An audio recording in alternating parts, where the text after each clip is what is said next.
ছাত্রদলের পূর্ণাঙ্গ কমিটি আমাদেরকে আশ্বস্ত করে দিচ্ছে না। আমরা দেয়ালে পিঠ থেকে গিয়ে আজকে আমরা এই আমরণ অনশন দিতে বাধ্য হয়েছি। আমরা মৃত্যু উপত্যকায় দাঁড়িয়ে করা ছাত্রদল, যদি আমাদের পরিচয় না হয় আমরা সামাজিকভাবে লাঞ্ছিত হচ্ছি, পারিবারিকভাবে আমরা পরিবারের কাছে মাথা তুলে দাঁড়াতে পারছি না। দীর্ঘ স্বৈরাচার বিরোধী আন্দোলন করতে গিয়ে আমরা আমাদের পরিবারকে পিছিয়ে রেখেছি, পরিবারকে এক প্রকার অনেক দূরে রেখেছি, সমাজে লাঞ্ছিত হচ্ছি। যার পর আমরা যেখান থেকে আন্দোলন সংগ্রাম করে আজকে পরিচয় না পেয়ে আমরা এই জায়গায় এসে বাধ্য হয়েছি। পূর্ব নির্ধারিত আমাদের আলটিমেটাম ছিল 48 ঘন্টার।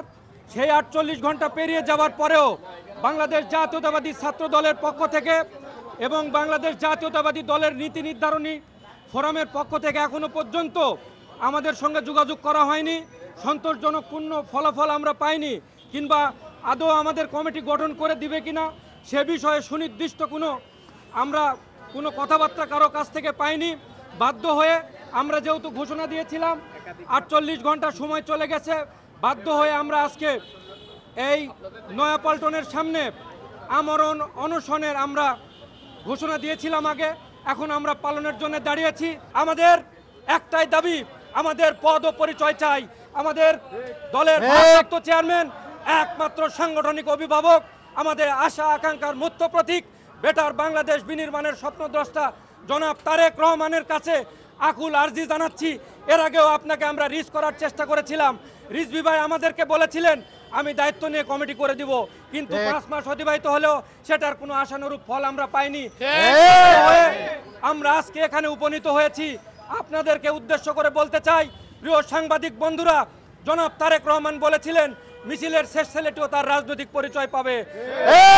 আমরা মিছিলের শেষ ছিলাম না, আমরা মিছিলের সম্মুখ সারিতে পুলিশের লাঠিগুলি টিয়ার গ্যাসের সামনে বুক চিতিয়ে লড়াই করেছি এক একটি সহযোদ্ধা। প্রত্যেকের জেল জুলুম খাটার ইতিহাস সংগ্রাম রয়েছে। অতএব আমরা জনাব তারেক রহমানের দৃষ্টি আকর্ষণ করছি, প্রিয় অভিভাবক, আমরা আপনাদের সন্তান তুল্য। বাবা মা তার সন্তানকে কখনোই দূরে রেখে পথ চলতে পারে না।